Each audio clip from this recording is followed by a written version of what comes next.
Welcome to Mark and Friends. I'm your host, Donna Leland. And after a wonderful Christmas and holiday break, we are going to pick up on part 2, speaking with Michael Rydelnik. He is the author of the book, How Should Christians Think About Israel? A quick guide to God's covenants, biblical prophecy, and the Jewish people. It's published by Moody Publishing. Thanks so much, Michael, for joining us again on Mark and Friends. Let's go over that promise in the Old Testament, the Old Covenant, where those who bless Israel will be blessed and those who don't will be cursed. Well, there are some people who are saying today that Genesis 12:3 says, I will bless those who bless you, Abraham, and will curse those who treat you with contempt. That only applied to Abraham. It's kind of interesting because when the Abrahamic covenant is restated in Genesis 27, it says, God says to the patriarch Jacob, those who curse you will be cursed, and those who bless you will be blessed. Now that's interesting.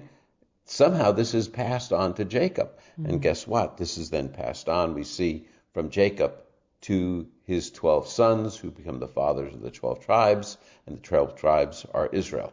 So it does appear that the principle wasn't just for Abraham. It appears, for example, Genesis 24, where it's seemingly applied to all Israel and the Messiah of Israel as well. So the point of it is that this blessing for blessing, curse for curse, is national, not just individual. And now the Abrahamic covenant is an unconditional promise that God made. In fact, in Genesis 15, we see that when he confirmed the covenant with Abraham, there were these sacrifices, and the smoking fire actually passes through. That's the representation of God. And Abraham's in a deep sleep. He's in a coma there. He's out. And that means that God alone is obligated to keep the terms of this covenant. And so the promise that God made to Abraham is absolutely still in existence, and we can see it, nationally, individually, that those who bless Israel have been blessed, those who cursed Israel have been cursed. I would say that one of the reasons the United States has been such a blessed country is it's been one of the few places where the Jewish people have had a welcome place. It's scary to me now to see what's going on with the rising anti-Semitism, both on the right and the left, because Jew hatred is going to bring a curse, is the idea of bringing a curse on Jewish people, and I think we're jeopardizing our nation if we tolerate this. But, you could even see what happened with Spain, the greatest naval power on earth, defeated that 1492. They expel all the Jews from Spain. 300,000, the greatest Jewish community in the world at that time, expelled. By 1517, the Spanish Armada defeated, and Spain becomes a second-rate power. It happens over and over again in history that when nations turn against the Jewish community in their midst, when they expel them, when they attack them, anything like that, the result is that God withholds his hand of blessing. He withdraws it. Now, does blessing Israel mean that we have to agree with the current government of Israel? Do you offer any thoughts on that? How do we differ the two? Yeah. Well, first of all, just remember that even in Israel, many people disagree with the government of Israel. Israel, like the United States, is a very divided country in terms of right versus left.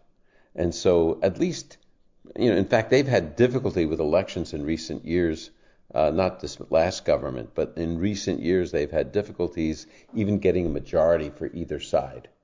And Israel always is divided. So, for example, I have cousins who live in the north of Israel. They can't stand the government. They oppose the prime minister, but they love Israel. They love their nation, and they are very strong supporters of Israel. And I think that's important that we recognize that. All of us don't always recognize and agree with. We recognize, but we don't always agree with our government in the United States. Of course, we can disagree with the government of Israel. Now, that doesn't mean that we automatically attack the government. I think that there's something to be said. A lot of people say, well, I don't agree with this war. Well, I think Israel was compelled. I don't talk about the war in the book, but Israel was compelled to defend itself in this war. And so here's what I think. I have 4 caveats for how to disagree with the government of Israel. Okay? Okay. First of all, we can disagree, but we shouldn't delegitimize the state of Israel. In other words, I may disagree with the government, I may disagree with the prime minister, but that doesn't mean I say Israel shouldn't exist. My second caveat would be not to apply double standards to Israel. Sometimes people say they disagree with Israel and their standard for disagreement, but they don't disagree with Syria, they don't disagree with Nigeria, they don't disagree with any of the other governments, they don't disagree with China. And those countries are doing very seriously wrong things, and they then apply a double standard. They expect perfect righteousness from the government of Israel. No government's going to have that. I do think that Israel has behaved in an amazingly, they've had failures, no doubt about it, but amazingly caring way to try to avoid civilian casualties in this war. And yet every time there's a civilian casualty,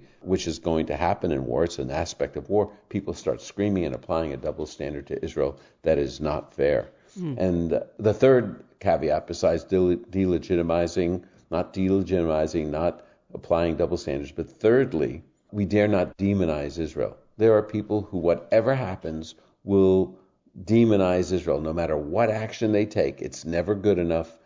Israel is always fault. People always find fault. In fact, a person may not agree with the prime minister of Israel, but he is being portrayed, for example, right now, as the incarnation of all evil. That's just not true.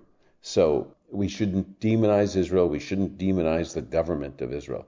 There are people in the government that I strongly disagree with. I wish they weren't in the government of Israel. But that doesn't mean we demonize the whole country. And then the lastly is we should beware of believing deceit. So we shouldn't delegitimize. We shouldn't apply double standards. We shouldn't demonize. But so much of the demonization of Israel is based on falsehoods, that the deceit out there, pictures taken that are from other wars. They had pictures of starving children in Yemen. Yeah. And they were portrayed as Palestinians starving in Gaza. Now it's come out, now that the war is over, there was no famine in Gaza, although it was stated. There are many things that are done deceitfully. Pictures, sadly, of suffering people, and it's always portrayed. They're taken from all over the Middle East, and then they're attached to Israel. Many things, Israel was accused of bombing a hospital early in the war. The missiles of Israel did it. Well, it turns out it was Palestinian Islamic Jihad, and it wasn't even a hospital. It was the parking lot. It wasn't 500 people dead. It was about 20. But it wasn't even Israel that did it. And yet the story went around the world, as Mark Twain would say, before the truth could put on its shoes. And so we should beware of demonizing Israel based on deceit. And so those are my 4 caveats. I call it the 4D test of criticizing the government: delegitimization, double standards, and then demonizing and deceit. That's such a great little peg to hang our thoughts on when it comes to Israel. And again, all this is just feeding in to this rising sense of anti-Semitism. I'm just seeing it all over the media, especially the college campuses. They are just being riled up, and so many others are falling into this. And Tucker Carlson is huge. He is promoting this, and others. I think what's even more concerning now is on the right. There's this growing hatred of Jewish people. This idea that Israel is controlling the United States and Israel is the biggest danger to the world, especially among young people on the right. And I think that, sadly, Tucker Carlson, he says he's only asking questions, but he platformed a neo-Nazi and gave him a very congenial interview. And also when you hear Tucker, he uses a lot of code words. If you listen to him, when he talks about people, that when he talks about globalists, well, that's the ancient Nazi, the old Nazi characterization of Jewish people, and he's always using these kind of subtle terms to undermine and draw people. Everyone knows what he's doing, and he says, "I'm not anti-Semitic if I criticize Israel." Yes, That's true. You're not anti-Semitic if you criticize Israel. But if you present deceitful things, one of the things he said is that Israel was deliberately targeting churches in Gaza. Not true. That's using deceit. And then the other thing that he said was that Israel believed in collective guilt, and therefore they were deliberately trying to kill as many Palestinians in Gaza as possible. Absolutely false. Israel did everything they could to keep non-combatants out of harm's way. That's my concern, because people on the right listen to him, they believe him, and unfortunately he's having a growing influence on this. So what do? We have to speak up with the truth. That's, I think, what believers have to do. Donna, of course, I love Founders Week. I had a great opportunity to speak again this year at Founders Week at one of the workshops that we did on Thursday and Friday afternoons. I did both of those. The thing that shocked me the most is how many believers who agree with Moody's doctrine about Israel, they don't believe that the church has replaced Israel, are coming up to me and talking about how do we defend Israel when they're doing such evil things. And I said, what evil things? And so often it was evil things that were not really being done by Israel, but being promoted in the media. And it is heartbreaking for me to see evangelicals succumb to this. Yeah, it does feel like there is some kind of a mass formation of disinformation. And I think we're, as believers, in that rub of, the Israelites, the Jews, they don't believe in Jesus. So what is some of the biblical evidence that these Jewish people still have these promises from God, even though they have rejected Messiah? Well, I think that's so interesting, because that's what I keep hearing from evangelicals. Well, Israel, the nation in the Middle East, and the Jewish people, why should we support them? They don't believe in Jesus. And so I think we can make a political argument for support, but theologically, I think it's so important we look at what Romans says. Romans 9 through 11 talks about Jewish people, and it's one of the most important passages for understanding how we should think about Israel. In Romans 11, verse 28 and 29, this is something that's so crucial. It says this: regarding the gospel, they are enemies. Okay, so that doesn't mean they're the enemies of God. It means they're the enemies of the gospel. They're opposed to the gospel. And then Paul says it's for your advantage. For you Gentiles, it's for your advantage. How so? Because of the mostly Jewish national rejection of the Messiah, the gospel went to the Gentiles to make Jewish people jealous. So Paul says it's to your advantage. But then he says, but regarding election, that means chosenness. It's just a big word for chosen. Regarding election, they are loved because of the patriarchs. Now that refers back to Abraham, Isaac, Jacob, and the Abrahamic covenant, since God's gracious gifts and calling are irrevocable. And so the gifts that God gave Israel, like the gift of the land and the covenants and his calling for them to be a kingdom of priests that would mediate the knowledge of the God of Israel to the world, none of that goes away. Paul also in Romans 9, when he talks about them all in the present tense, he says they are, and he's talking about Jewish people who don't believe in Jesus. He says that in the first 3 verses of Romans 9, Paul shows his great heart and compassion for Jewish people. He says, if only I could go to hell so they could go to heaven, I would do it. But then he says, they are Israelites. And this is all present tense. To them belong the adoption, Israel my son, Exodus 4. The glory, the Shekinah glory of God present with them. The covenants, Abrahamic, and the Davidic covenant. Even the new covenant was cut with Israel. The giving of the Torah. The temple service, Levites and priests. The promises, the promise of the land, the promise of the Messiah. The ancestors or the patriarchs are theirs.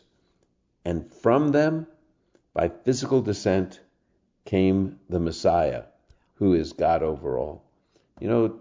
This is the hardest thing for me to comprehend about believers being hateful of the Jewish people when their Messiah is Jewish. And his response to Jewish unbelief was not isolation or hate. It was compassion. Oh, Jerusalem, Jerusalem, how I would have gathered you as a mother hen gathers her chicks.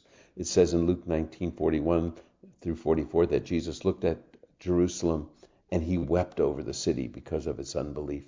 His reaction wasn't anger. It wasn't punishment. It wasn't repudiation. It was weeping, sorrow over Israel's great unbelief. I'm so thankful God has not turned his back on Israel, because that's such a confidence that we have now as believers. He's not going to turn his back on us. He is a Exactly. covenant-keeping God, and we owe them so much. I mean, they went through all the temple sacrifices, and they had to live with all these washings and cleansings, and so that's why I am just so in awe that God has kept these, Jewish presence in our world, pretty much as evidence of his kindness, his goodness, his faithfulness. Hmm. Yeah, I think it's so evident that God has his hand on this people. We think about all the benefits Jewish people have brought to the world every time someone doesn't have polio. Yeah. Jonas Salk's polio vaccine. There are many blessings that Israel brought to the world. Israel was supposed to be a blessing for the world, and the Jewish people have. I mean, every time you pick up your cell phone, if that is a blessing, your mobile phone, that's from Israel as well. When your computer isn't attacked from the outside because there's a firewall, that's from Israel as well. There's so many benefits that Israel has brought to the world, but the knowledge of the God of Israel, the fact that those of us who are followers of Jesus, so often we forget that we are believing in the Messiah of Israel because he came from the Jewish people, and we believe in the God of Israel. That knowledge came from the Hebrew Scriptures that we received from the Jewish people. So I think that sometimes we forget, we don't just forget the compassion and heart that the Lord Jesus had for his people, but we forget the benefits that they have brought to us. And of course, the Messiah is the number one. They kept their, physical body pure, a body you have prepared for me. How did that body come about? Well, through the Jewish people, because of their meticulous attention to all those regulations that kept their DNA clean so that our Messiah could come to us. And I have to say, I'm going to put that in God's hands, because God's the one that preserved the Jewish people. It's why he will always preserve the Jewish people. He preserved the Jewish people so the Messiah come in his first coming and redeem us. Mm-hmm. And the key to the second coming is when Israel will call for him, Matthew 23:37 through 39, when Jesus says, I would have gathered you as a mother hen gathers her chicks, but now your house is being left you desolate. The temple is going to be destroyed. Jerusalem will be destroyed, he says. But then he says, until you say, you won't see me again. I'm not going to return until you say, blessed is he who comes in the name of the Lord. And he tells that to Jerusalem. That phrase, blessed is he who comes in the name of the Lord, is a phrase of welcome. In Hebrew, Baruch haba b'shem Adonai. It's always welcome. And what Jesus is saying is, I'm not returning at the end of the tribulation until Israel welcomes me back. Israel is the key to the second coming. And so often we neglect that. We don't see that God's going to preserve this people so they can indeed welcome him back. And he will return to Jerusalem, just as Zechariah 14 says. He'll stand on the Mount of Olives and protect his people when they put their trust in him. So he's preserving them so he can then fulfill these prophecies. Yes, absolutely. Wow. Let's think about Galatians 3:16 for a minute. Okay. It teaches that Jesus is the true Israel. And he is. He's the epitome. He is the incarnation of all that is promised to Israel. But I think that sometimes people kind of miss what that actually is saying. They want to say that since Jesus is the true Israel, that all the promises that God made to the nation of Israel are not being fulfilled. And the only way to grasp that, I think, is to go back to Genesis 22, because that's what Paul's thinking about. In Genesis 22, verses 16 through 18 is really where you get the background to understand Galatians 3:16. So I'm turning in my Bible here to Genesis 22. Here's what it says. First, God says, this is after Abraham offered Isaac. He says, I swear by myself, declares the Lord, that because you have done this and have not withheld your son, your only son, I will surely bless you and make your seed, that's literally what it says, as numerous as the stars of the sky and the sand of the seashore. Your seed, now that's the interesting, it's a new sentence. So here's what he says, I'm going to bless you and make your descendants as numerous as the stars. So that's obviously talking about the nation of Israel, numerous descendants, right? But then it says, so that's the idea of the word seed is being used collectively of the whole nation. But then it says, your seed, now that second sentence, in Hebrew there's a grammatical idea where there's a continuation of thought or a new thought. Well, this is not the continuation of thought. Here's a new thought. It says, your seed will possess the gates of his enemies. That's something that was talking about the Messiah. There's going to be one of your many offspring, one will possess the gates of your enemies, and through your seed, all nations on earth will be blessed because you have obeyed me. Basically what it's saying is, I'm going to make you a great nation, a collective seed, and then there's going to be one seed of that many that will bless the whole world. You've helped us think through so much, separating the Jewish people from government, from not listening to lies. And so to sum it up, why should Christians today care about Israel and the Jewish people? Because this is what God would have us do. Yeah. I think that's it. God cares deeply. The Messiah Jesus cares deeply for his people. The Apostle Paul cared deeply for his people. Why should we care about Israel? Because God cares and he will bless us if we care. We're listening to Michael Rydelnik, and we're talking about his book, How Should Christians Think About Israel? Helping us to wrap our brain around our current situation when it comes to some of the thoughts and the rhetoric that's being spewed concerning this group of people. Well, thank you again so much, Michael, for taking time out. I know your busy schedule. And always a pleasure. Thank you. Appreciate you so much. Thank you so much for joining us here on Mark and Friends.